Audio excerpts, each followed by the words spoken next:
Support comes from Hampton Roads Community Foundation, partnering with donors from all walks of life to improve southeastern Virginia through grants, scholarships, and leadership initiatives. Learn more at hamptonroadscf.org.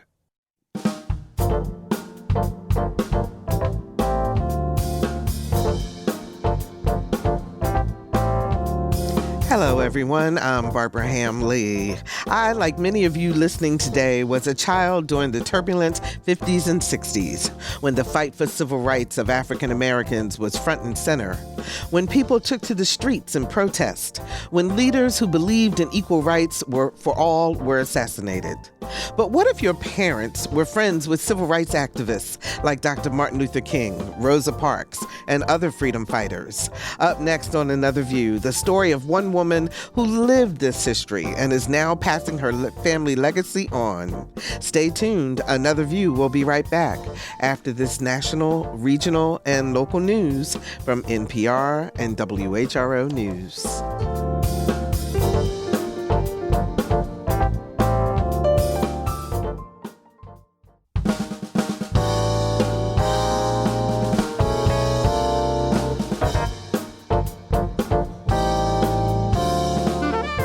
Discussing today's topics from an African-American perspective, this is Another View. Good afternoon, everyone, and welcome to Another View. I'm Barbara Hamley. You know that this is scholarship season, and I am happy to announce that the third annual Let Freedom Ring Scholarship is for students in the York County Public Schools, James City County, and Greater Williamsburg area. Now, if you know someone in that area, this scholarship hopes to advance applicants' knowledge of African American history through essay writing utilizing self-selected prompts. You can get a scholarship for either $3,000 or $1,500. Now, the contest opened on February the 28th. It was just this week. It closes on April the 28th. And to find out more, go to scholarship.letfreedomring@gmail.com. That's scholarship.letfreedomring@gmail.com. And this is for students that are going on to college, get a little bit of help with that funding. And also, we want to ask you guys to help us with the show that we're trying to put together here at Another View. We're going to be talking about the Crown Act, which does not allow for discrimination in the workplace based on your hairstyle. And we want to hear from you if you are African American and you have faced discrimination because of your choice of a natural hairstyle. Email us at contact@anotherviewradio.org. That's contact@anotherviewradio.org. Tell us your story, and who knows, you may be a guest on our show. So can you imagine being a child and having Dr. Martin Luther King Jr. as your pastor? Having a front row seat during the planning of the Montgomery bus boycott? Being at the epicenter of the fight for freedom? Our guest today doesn't have to imagine it. She lived it and is here to share her story. Please welcome Dr. Sharon Campbell Waters. Hello. Well, hello. How are you doing? I'm great, and thanks so much for being with us today. And also, what if you want to capture and preserve your family history? We have some answers for you from, they call her the family tree girl. She's also known as Dr. Shelley Viola Murphy. She's a professional genealogist and is currently working for the University of Virginia as the Descendant Project researcher, seeking descendants of the enslaved laborers who helped build the university. Hi, Dr. Murphy. How are you? Good afternoon. I'm doing great and glad to be here. Thanks so much for joining us. We appreciate it. So, ladies, I'm going to start with you, Sharon, because your story, first of all, welcome back to WHRO. You're the former employee. Yes, thank you so much. It's good here to be at back. the station, which is great. Indeed. But you literally have a story to tell about your family and your family legacy that has pretty much taken over your life lately in terms of the research and so forth, hasn't it? Yes, it has. And as you know, I've always loved research. But one thing, once you begin, things begin to really unravel, things that I never knew. So I believe that, the story continues to grow. So take us back to Alabama, growing up in Alabama. Tell us about your mom and dad and the connection to the Montgomery boycott.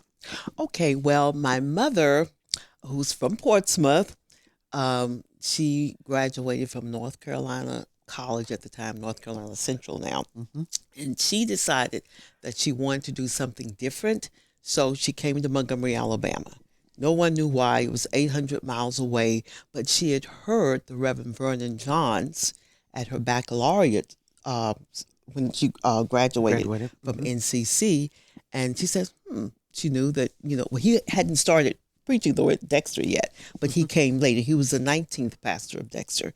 And that's where she met actually my uncle, E.B. Campbell, who was the superintendent for buildings and grounds at Alabama State. And as soon as she got off the train, he said, "You've got to meet my brother." And she's like, "I want to meet your brother." But anyway, he took her to meet my father. I didn't know it was going to be my father at the time, but he was getting a haircut. My father was a supervisor of transportation at Alabama State College. And they met. That was in September. They were married in May. Wow. The rest is history. Here you are. Here I am. So how did were they always in your household growing up? Were they always talking about the rights of African Americans? Was that kind of the atmosphere, or did you realize what you were really in the middle of? No, and no one knew exactly. I was 5 years old when this happened, and everybody, because we were segregated, we were a very close-knit community anyway. Everybody knew everybody else. It wasn't about rich blacks, poor blacks, rich whites. We were all one community. And again, even though we were segregated, we always had white people who were my parents' friends, and we all knew there were people who understood what we were going through, and there were always people who were always with us in the movement. You don't hear about that part so much, but from the very beginning, there were always people. So now your father and mother played a pivotal role in the boycott because your dad actually organized the cars, the transportation during the boycott. Yes, actually what happened, and this was actually documented on TV One in 2018, the movie Behind the Movement, which is the Rosa Parks story, the way that it happened as soon as she was arrested. First of all, my uncle was one of the ones. He was involved in getting in the process of making sure that they always would call on him because he was over the buildings and grounds. And then they got my father because they needed to form an organization. They formed the Montgomery Improvement Association. That was that weekend. And they decided, well, if we're going to do this, then we need to have transportation. They really wanted to have a one-day boycott. They said, well, if we could do one day, it might work. They had no idea it was going to be 381 days.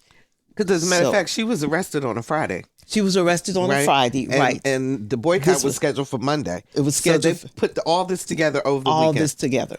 Wow. So, but what they said was, Joanne Robinson, and that's what is the Montgomery bus boycott, and the women who started it. This is Women's History Month. But they were a very vital force behind the Montgomery bus boycott. And this is white and black women, because you remember, the white women, they wanted their maids, their helpers. They didn't want them to not have transportation. So they were already aligned with black women through prayer groups, gardening clubs, and the such. So they had been really planning a boycott since 1949. And they had formed an organization, the Women's Political Council, which consisted of over 300 African-American women who understood that if anything was going to get done, it was going to be done because of women. So they had already formed an alliance, white women, black women.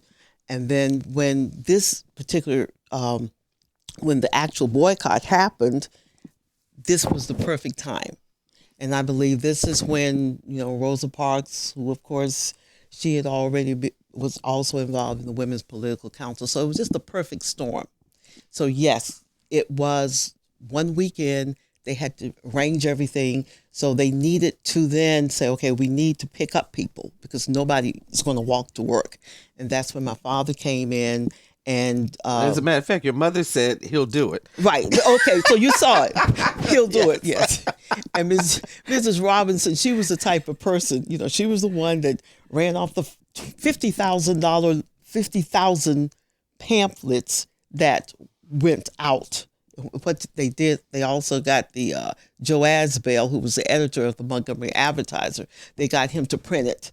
So then in the paper, the Montgomery Advertiser. And that was something for a person to do at that time. So when they saw it, that was a pivotal moment in the boycott, because here it is in the paper. We're going to boycott the buses. So everybody was really working together. All the forces were working together. They needed a plan. They needed transportation.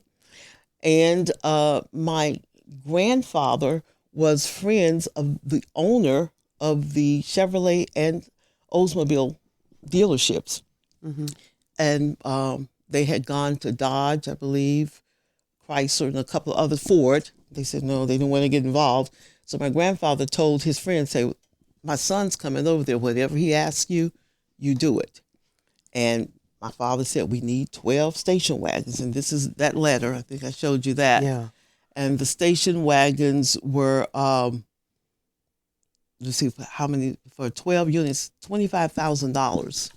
Wow. And my father was able, well, I can say this now, couldn't say it too much then, he was able to use his discount, basically, because he was the supervisor of transportation at Alabama State College. But he did have to go underground after that fact, because he could have lost his job. My uncle could have lost his job. And, well, we probably would have had to come up to Portsmouth then. Wow. And which you eventually wound up doing anyway. Did, yeah. Absolutely. But so as you were growing up, you and your brother, you have a brother, correct? Alfonso.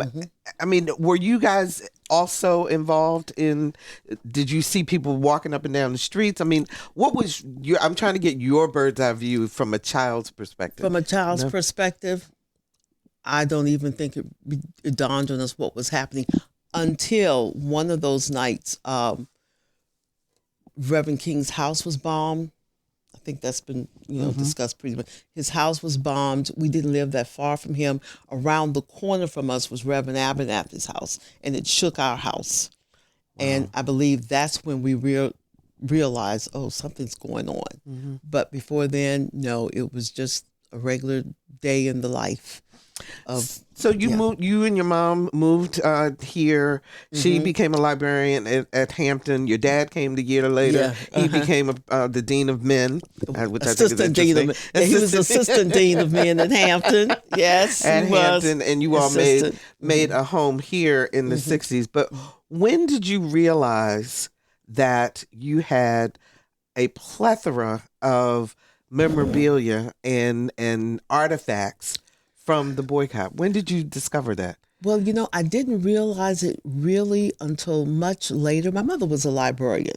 She was a librarian actually at Alabama State.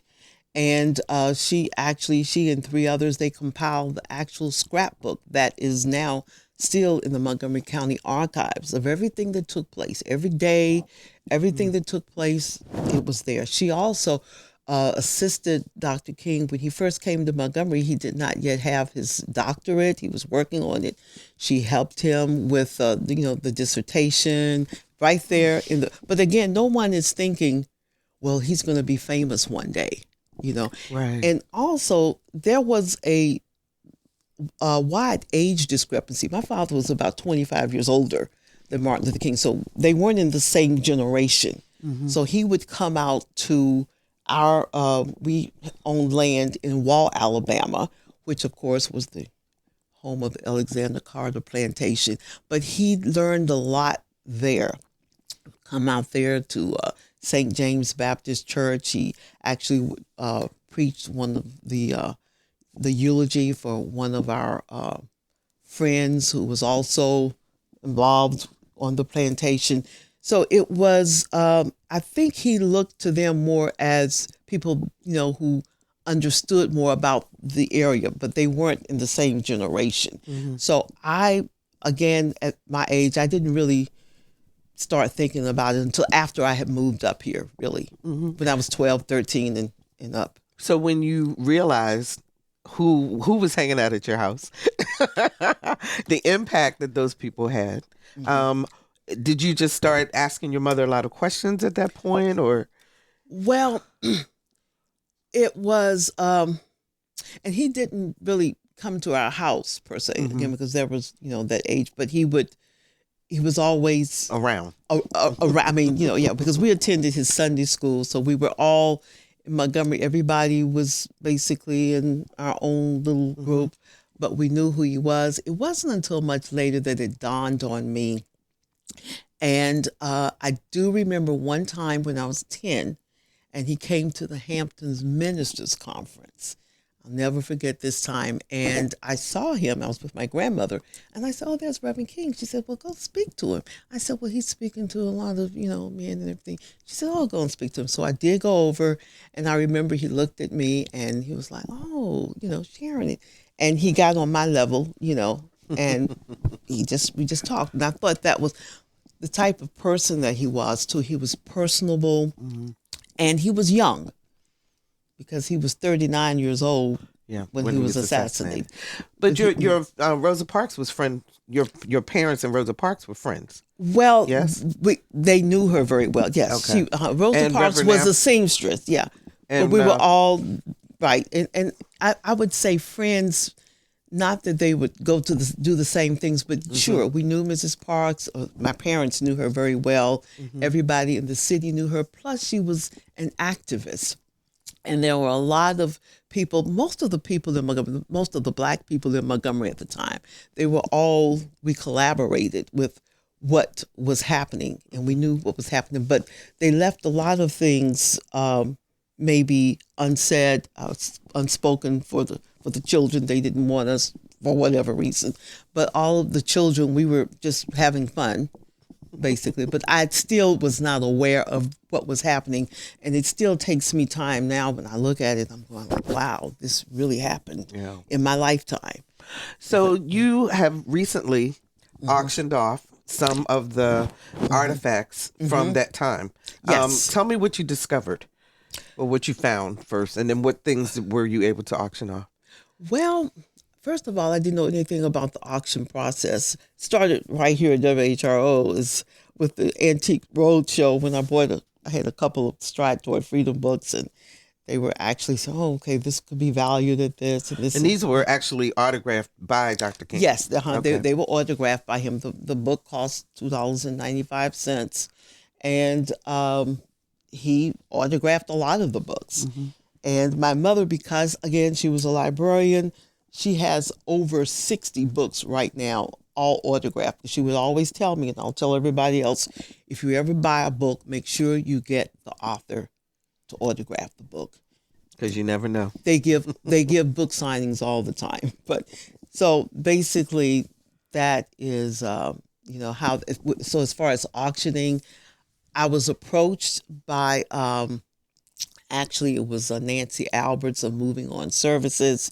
She was the person who came to our house when my father passed to actually gather up everything, just to move my mother, out of the house because she was moving to Washington, D.C. And it was at that time she told us, she said, this is kind of valuable. We hadn't really thought about value. And she was the one who introduced me to Freeman's Auction House, which is in Philadelphia. It is the oldest in the country. It started in 1805. So she was the one that told us, and they called me, and I said, sure, I have a lot of things. They actually flew down to my house in September, and they looked at all of the things that I had, and, I gave them the story, and they're really more interested in the backstory than the artifacts themselves. So it was really the story that I told you initially about my mother and father, how they met. And basically, when you begin to see those natural synchronicities that just happen all the time, So it was the backstory that they were interested in. It wasn't that many artifacts. It was the letter, of course, that my father wrote to acquire the 12 automobiles that was there. I also happened to have the last Christmas card. We would receive a Christmas card from them every From the Kings. yeah, from the Kings every year, and we received the last one, which was right before he was assassinated, and that was in December of 1967. I have that one, and it sounded as though he had written it yesterday, because it's about everything that was happening in the world, and it was really nice. Really, Let me bring Dr. Murphy into the conversation. Shelley, are there a lot of families who have things sitting around in boxes where they say, we had no idea this was valuable, as they start to look at their family's past? Absolutely. And really, they're not realizing what they really have. And one of the things we talk to people that are just getting started is to look at what's at your house repository, meaning your house's aunties, grandmas, uncles, houses, and see what they have. And then assess what you have and figure out how it plays into your family's history, ancestry, and things like that. So, yes, there's definitely the time for people to be looking at what's at their home and also talking to, especially the elders that are still in our family that are alive that can share information about those items. Absolutely. Sharon, did people talk to your, within your family? Did your aunts, uncles, cousins, at Christmas time, Thanksgiving, holidays, gatherings, family reunions, did you guys share a lot of this history, or? No. That was the interesting part, because when you're going through history, you don't realize that you're going through history. I mean, these were people that we just saw every day on a day-to-day basis, and there was no reason. We do it now, maybe, but a lot of the people, of course, who were involved are no longer with us. But no, going through it, no. And Shelley, that's the reason why people really do need to have these conversations now, because they may or may not know that, or they may discover that there's something there that they were totally unaware of. Absolutely. And again, you want to start with yourself. If you're thinking about going on this path, start thinking about you, your parents and grandparents and so forth. And basically it's what you know. So build from what you know and then start going further out and asking questions. And, just like Dr. Walter said, they didn't have that discussion per se, but she was aware of who was around her and what was kind of going on. And again, as you go through the years, you realize that now at a certain age, oh my, wait a minute, that was so-and-so, or this is what happened. And the curiosity comes in and you want to know more.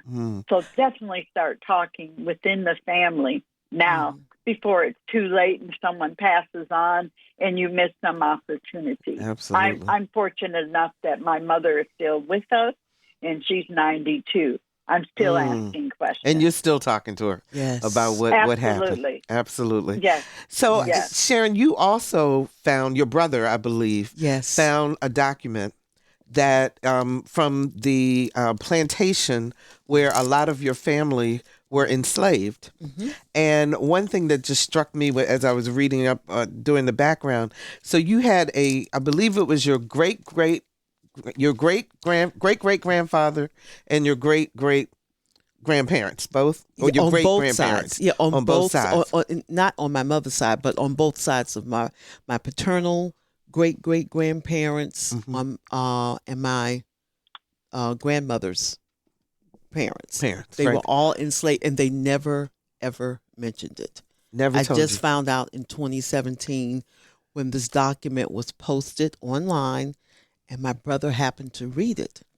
And when he was going through it, they had the inventory of the enslaved, and there it was. There was my whole family. We knew their names. We knew who they were, but we did not know this.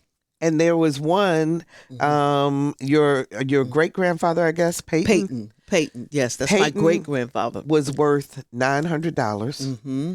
And the plantation owner also had a donkey named Jack, and he was worth $1,000. Yes. Mm-hmm. When you saw that, when you read that, your reaction? Well, it's just value. It just shows the value that they placed on the animals and the value that they placed on people. Now, Peyton's parents, who were my great grandparents, his mother was 1,300 and the father was 1,600. So, of course, they were a little more because they were parents. And then I had another great grandparent on there. He was 1,500, which, by the way, he lived to be 106. So I'm going to come back to that in just a second. If you're just joining us, we're talking with Dr. Sharon Campbell Waters about her family legacy in the civil rights movement, and Dr. Shelley Murphy, a professional genealogist who explains why it's critical for us to pass our family history to younger generations. 757-440-2665 or 1-800-940-2240 are the numbers to call to join our conversation. Have you traced your family history? Have you dug around in your attic to see whether or not there are things there that have made you curious about wanting to know more about your family and about your legacy? Give us a call, especially if you have questions about the best way to go about it. 757-440-2665 or 1-800-940-2240. So when you saw that document and you're looking at your relatives' names and a dollar amount that they are worth, what did that do for you in terms of how you perceive history as a whole, how you look at your family's legacy, and why this is so important to you now? Well, for me, because it is what it is, I realized how strong they were. It was never, I never felt badly about it. I guess maybe my father did, my grandfather, which is why they never talked about it. Maybe they could have been maybe ashamed. I don't know, but I don't feel that way. I just, I said there had to be some type of strength that if they had, because they had a choice, they could have very well just said, "Oh, I'm not dealing with this," and they could have given up the ghost, so to speak. But I believe that they chose to go through it so I could be here today telling the story. And it's for anybody who's listening to not be ashamed of any parts of our history. Our history is us. And because of that, it's a blessing, and that we should more than ever try to do whatever we can to strengthen those who are coming along. And this is something you don't learn, when you're younger. I'm in my 8th decade now, so this is not something that I just acquired. This is what you learned. This is what I have learned, that it has not been that bad, that we can still make something of it. But you need to know. You need to ask those questions, as was said earlier. Yeah. Dr. Murphy, I can remember my parents and my grandparents saying, "Oh, I don't want to talk about that because I want you to see the future in a more positive light." Your thoughts on what do you do? Because I know you do a thing called "So What" when you're looking at your genealogy.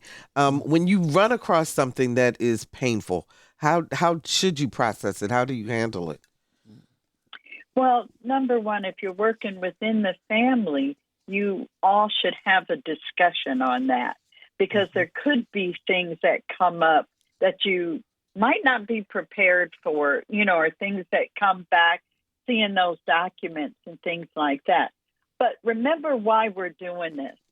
Number one is also to give voice to them that might not have had a voice before. So being able to see, yes, they might have been labeled and had a price affixed to them, but that was also somebody's mama, or parent, uncle, auntie. They were humans. Yes, on paper they might have been property, but where's that evidence that they survived whatever they went through? So it's emotional doing this type of genealogical research, especially during the slave era. And so I think people need to position themselves that anything could be coming and presenting that what we think of today would be a devaluing and things like that. It was back then also.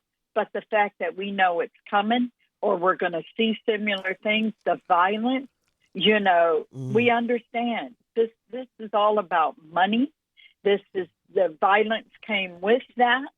The buying, selling, and mortgaging of people also came with it. And that hurts, and it weighs on your mind. So, again, I think of my position in my own family as thinking of who they were, what they accomplished, that survival piece of it to get through some of those bad times, I'll say, the violence and the buying and selling, or just looking at the appraisement value can set you off. So again, look at how they came out of it and that you're here and put more value on that person individually and try to help overcome some of the emotional stuff. Because you know what? Some days I want to be out on the front line holding a sign and so forth, But again, it's about them. It's not necessarily about us now. It's about being able to bring them forward and give them history and value to who they were and what they survived. And give them the dignity. What did you find out? Give them the dignity. Yeah. What did you find out about your family? Well, my mother said something, and I started helping her in the late 70s because she said her great-grandfather was a slave. I kind of freaked out. What? What do you mean? We had slaves in the family? And we're talking about something in the 70s where it wasn't discussed. Just, what Dr. Waters says, those kind of things probably weren't discussed in most families. And I also want to say during a certain time for some Black families, there was some shame to that. So now it is busted out wide open and people are talking more now. And that's what we have to do is keep doing this research and getting those stories out because we know there's things out there right now that don't want this stuff to come out. So being able to handle what happened, I just want to tell that story. So we had slaves and we have slaveholders in my family on both sides. And one is a Black slaveholder, and he inherited everything from his father. So I had to really deal with that. It's like, oh, wait a minute, are you kidding me? What happened? But then learning that history, learning about that community, what was happening, it's not that I understood and said it was a good thing, but it's there, it happened. How do I come forward and tell that story based on the facts that I'm able to find and be able to share that? You said your father. So was he was his father the owner of a plantation or a white gentleman, and he was Black because of the mother's race? No, what we had was a family member. Okay. That was the only child of the white plantation owner. He was the only child and had no other children. So he actually left everything to this, I'm going to say, mulatto child. He freed him and left and gave this mulatto child a 99-year lease on all of his holdings. So he becomes the slave owner now. Wow. And growing up. And so I started tracking the slaves, found an ad on him, where he had a runaway one, and he actually killed one. And today, right now, there's 2 Roper families in Jefferson County, West Virginia, and they're all coming from that one mulatto child. Some chose to go white, some chose to go Black. Wow. That's another emotional side of that. And again, tell the story. Tell what facts you have. Support what you can when you're telling that story. Because it's real and it happened. So if someone wants to get started, what's the first thing they should do to start that, Dr. Murphy? I mean, they're listening to you and going, well, I wonder what happened to my family. I know there are a lot of commercial things out there that will tell you your DNA and, all that. Sure. But is that the right place to start, or is it simply calling the oldest person in your family and going from there, at least as a beginning? First you start with yourself and what you know about your parents and grandparents and so forth. So I would suggest that people start writing things down or recording it, what they know about their family, locations, possible birth dates, death dates, or marriages, and start there. And then make those phone calls to others in the family. And also try to get them to join with you. So it's more than just you on this one quest, and it becomes like a genealogy buddy or someone you can work with and bounce things off. And they're also helping on the research. But you do want to prepare to speak to the elders that are in your family and be able to document. So again, as a researcher, we set those goals. What do we need to know from that person? And if they're elderly, and you don't want to throw a whole bunch of stuff at them. You want to limit the questions to 3 to 5, be specific, and just be quiet and let them talk. And if there's any follow-up. So you want to, again, begin with yourself first. I don't suggest you start online. You want to conduct all your research on what you know and where people were at and build from there. So you're looking at the local level becomes very critical. If it's the Alabama and that Selma, Alabama, or whatever county it is, you got to exhaust what's at that local level. You got the databases that are online that are available to help you build support. But again, soak up what's at the local level. Sharon, is your brother your genealogical buddy? Yes, he definitely is. He definitely is. And it's, I just can't, just like Dr. Murphy said, the importance of talking to someone in your family that's older and just telling those stories. Right now, I still talk with my cousin. I was telling when I came in, the receptionist, he's 102, and he's actually the grandson of this Peyton. So he lives in Chicago, and his mind is sharp, very sharp. So I actually talk to him now because, how much longer? But he's been a great resource for helping me in understanding about the Campbell side of the family. So that's very important. So I want to ask a question to both of you. What if you run into family members who shut down or who tell you shouldn't be doing this? Sharon, let me start with you. Well, I understand that too, and I think you just have to respect, and just don't share. You just have to do what it is that you feel that you need to do, because it will, in the long run, this is what you're passing down. I think it's important too that your children don't have the shame.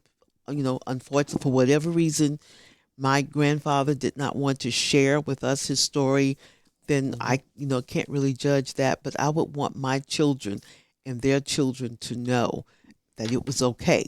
Again, we talk about the trauma. I think this is part of the problem we're having right now in Florida.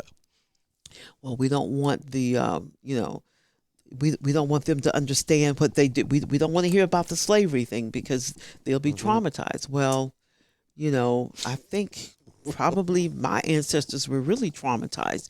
But again, it's all about how you choose to take it, how you choose to. Let me ask you the same question, Shelley. Well, I'm going to ditto everything she said and also give them the respect that they might have, as a child, been told not to talk about this. And as stories come, sometimes stories also change over time. And they probably have key information. And again, you got to respect that they're not going to be involved, but don't leave them out. Keep informing them as your progress goes, and also tell them of the roadblocks, or what we call the brick walls. keep them in that loop unless they tell you, I don't want to hear nothing about that. But other than that, give them the respect that that's their wishes. They don't want to know that, because you know what? They might pop up and start engaging with you. With you at some maybe point. not at the beginning, but maybe later. So just keep them in the loop. I'm kind of chuckling internally because I can hear an uncle of mine saying sometimes you just need to let those roots lie. Yeah. Let's go to the That's phone. good. Anita joins us from Chesapeake. Hi, Anita. You're on the air. Hi, thanks for taking my call. What an interesting conversation. Thank you. You know, I'm from the Caribbean, and until I guess I was about 28, I really paid attention to who I was and where I came from. I knew that my mother's last name was Wallace, but that wasn't important to me until somebody came to the islands and wrote a book about my grandfather, my great-grandfather, Sir William Wallace. Since then, I've learned all the way back to 1612 Scotland. I found out that I'm 14 degrees removed from Queen Elizabeth II. I don't know if it's by marriage or by blood. My aunt has had tea with the Queen of England when she visited the Caribbean. But on the other side, my grandmother, I didn't know that we had any black relatives in the family until I found out my great-grandmother, also on my mother's side, was a black woman from the estate Hamilton on Beckway. Hamilton as in Alexander Hamilton's grandfather. Wow. He brought his people to Beckway and bought this estate of 120 acres and is still known as Hamilton Estate. So I am as white as I am black. Wow. That's Absolutely. incredible. Do you pass your history down to the rest of your family members and your children, if you have children? I don't have any children, and I seem to be the only one, well, in my immediate family that's interested in it, but we're related to the McIntoshes, so we get a lot of the information from them, who has done a real deep dive into the Wallace family. I have no real knowledge of my father's side, which was Davis and Dewar, but my grandmother on my father's side was a woman of color that came through from New Orleans, from Canada into New Orleans and the island of Saba. So I am very colorful. Anita, thanks so much for the call. We really appreciate that. So you Dr. Murphy, you really go through twists and turns as you're doing this research, don't you? Yes. And one of the big important factors is to realize that we're not, the world is not as big as we think it is. And just basically what she just explained, her findings and the connections. And I have this belief that if I want to know more about my African-American side of the family, I'm going to have to research that white side, because they're in the same community. African-Americans did not create the laws, and they didn't hold the paper, and they didn't pass the money. So you've got to follow, say, the white side or the European side in order to help locate where your African-American side, especially if they were enslaved. Wow. So definitely. And I'm going to try to get one more call in. Heather joins us from Virginia Beach. Hi, Heather. You're on the air. Hi, I just love this. It's a small world, is it not? And listening to our wonderful Dr. Henry Louis Gates on Finding Your Roots last week, I found out Angela Davis, one of my heroes in life for civil rights, protesting, an activist and poet and leader and professor of philosophy, is my cousin through Elder Brewster, William, and Mary, over 400 years ago, landing as separatists from Crown and Church on the shores of Plymouth, Massachusetts, not knowing if they were going to survive. So the genetic base and the moral and ethical base, it rings through, and I can't wait to tell my grandchildren, and they're in Philadelphia, and I hope Angela will come talk at UPenn someday or Temple, and my son will be there. Oh, wow. Thank you, Heather, so much for that call. I appreciate that. Do you hear the excitement in her voice, Dr. Murphy? Yeah, not everybody always has that excitement. We appreciate that. And that's another message to give out, that that if people are descendants of the slaveholders, no one's coming and pulling up and parking out front your door. Yeah. Be able to open that communication, as Sharon has mentioned earlier. That discussion also has to happen there as well, and be open to share information, which helps both sides of the family. And again, it could be, a DNA connection there or not, but they possibly have information, and hopefully they're open to the discussion and to share what information they have, just as we would. So we are almost out of time. I can't believe it. The hour's gone by so quickly. But I want to ask you very quickly, Dr. Murphy, you're working on finding the descendants of the enslaved who built University of Virginia. Yes. And I know that takes a lot of research, but are you looking for people who may have already done some of this research also? Should they contact you? I'm looking for everyone that has connections to Central Virginia, pretty much around the University of Virginia, because that is Thomas Jefferson's whole idea, and his whole premise was to build that university, and there was slave labor that built it. And so we are reaching out to anyone that had ancestor connections around the city of Charlottesville and the associated 8 counties around there. Okay, and how should they reach you? They can find me on Facebook, Finding Enslaved Laborers at UVA. Finding Enslaved Labor at UVA. Is that correct? Yes. Okay, on Facebook. Fantastic. That is Dr. Shelley Murphy. She's a genealogist, and she is also working with the University of Virginia and finding the enslaved who helped build that institution. Thank you so much for joining us today. We really appreciate you being with us. And Sharon, I want to give you the last few words because where is this going to take you next? We got less than a minute. Where are you going with this going forward? I like the genealogical research because I really feel that this can be a way of uniting people, and that's all that I'm interested in now. Because when you find out, it's all in us.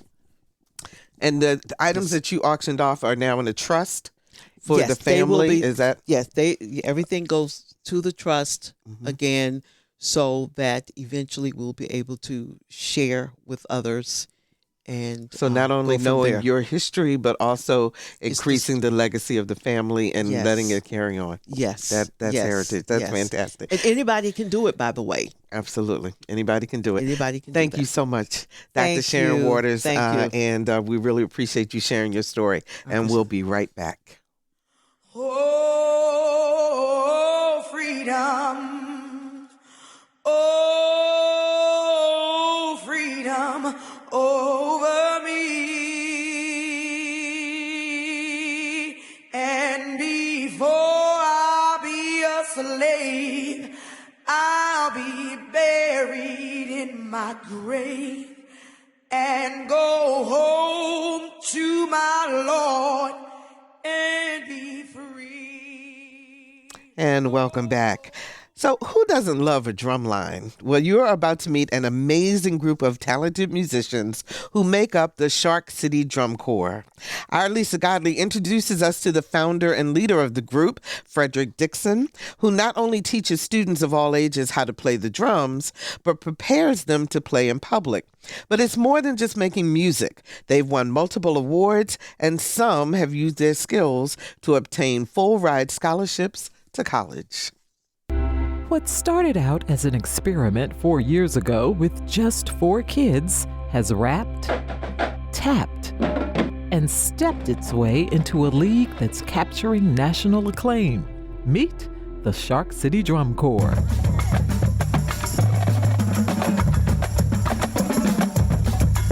The man behind this talented group of drummers is Frederick Dixon, a percussion instructor with a dream he hoped would work. One day it was raining. I think we had like 2 people, and I looked at my partner, Mr. Edwards, and I told him, I said, this not gonna work. And he looked at me and he was like, it's gonna work because I believe in it. So we took about 2 weeks off and we decided to go to Harbor Park And we looked up that very first day back and we had 8 kids. And then the next week we had 16. And then the next week we had 25. From there, we grew into a whole organization. And 3 years later, we have an autism group. We have an adult group. We have elementary school kids. We have middle school kids. We have kids my age. So we have a lifelong program now. Shark City's youngest drummer is 3, the oldest, 82. The mission is to build better relationships with our community, but our main mission is to get as many of these kids off the streets as we possibly can. Our streets are getting bad, and gun violence in our area, it's astronomical levels. So we feel that if we can bring them here, and we can get them here for one day, they'll stay. Somebody needs to step in and be a positive role model. To be able to be around people and do things you love, I believe it's a great opportunity. And my goal is to get as many people to play drums as I possibly can. I started playing drums when I was like elementary school. I played in middle school. I played in high school. Then in my 10th grade year in high school, my mother passed away. It put me in a very dark and depressing place. Like I didn't know what I wanted to do. I didn't know where I wanted to go. I didn't know anything. Everything had just stopped. And I believe my family here realized that the path I was going and where I was at, I had only applied to 2 colleges, which was Norfolk State and Virginia State. Well, we can't put you in Norfolk State because you're already over here and your mindset ain't right. We need to get you out of Norfolk to get you focused on where you need to go. So I went to Virginia State, talked to the band director there. I started playing drums there and I started loving playing drums again. And I graduated and it was like, I can teach as many people as possible. And if I can share my story, and if I'm able to make it and become what I've become, then how many people would benefit off hearing my story and be able to be whatever they would become. During parade season and local performances, you're sure to see the drumline. Our last trophy was in Atlanta, Georgia. We competed in 2019, and we won first place there. And we had won 9 trophies that whole season. So we were on fire. COVID came. And once COVID came, we couldn't do the trophies and the competitions anymore. Then we came back this year, we won 2 trophies, so we're back on that path again. We do a lot of physical training because we try to get a lot of us in shape for playing the drums and being able to hold the drums for a long period of time. And sometimes just standing there, it's like a mental thing. A lot of our kids are getting scholarships, full rides to go to college. 6 of Fred Dixon's 8th graders will be playing for their high school drum lines this year, and another 4 will be on the drum line at Norfolk State University. We got about 20 students that march for college right now for several HBCUs. The impact that Shark City Drum Corps has on its drummers is clear. During summer camp, we witnessed members who preferred to practice than eat. I wish I was that way when I was that age, but if I can motivate them to be better, then I've done my job. For Another View, I'm Lisa Godley. Can't help but rock to the music. Absolutely. Thank you so much for the privilege of your time this past hour on Another View. If you'd like to hear this show again or share it with a friend, please visit our website, anotherviewradio.org, and download the podcast. You can find the podcast of all of our Another View programs by clicking on View Show Archive at the bottom of the page. Next week on Another View, lively conversation about current events with the Another View Roundtable. Our theme music is an original composition created especially for Another View by Jay Sennett. Lisa Godley is our show producer, Jordan Christie is our audio engineer, and Dr. Barry Graham answered our phones. I'm Barbara Ham-Lee. Thanks so much for listening, and let's get together again next Thursday at noon for Another View.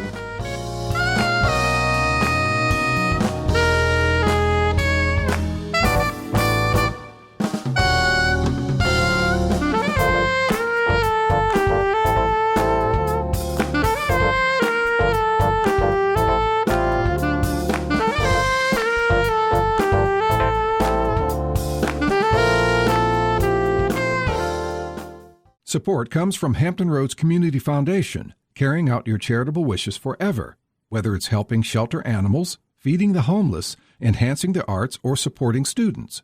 Learn more at leaveabequest.org.